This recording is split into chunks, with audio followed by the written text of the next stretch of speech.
Usione aibu kazi unaoifanya, tuoneshe kazi unaoifanya wewe upate hela zaidi.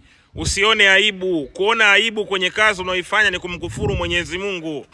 Mungu amekupa uhai ufanye hiyo kazi unaoifanya. Wakati mwingine hiyo kazi sio ya milele. Tuoneshe leo kazi yako unaoifanya. Ukiwa kazini piga picha. Unaweza ukapata kazi zaidi au ukakosa kazi zaidi kwa sababu ya kuendelea kujificha.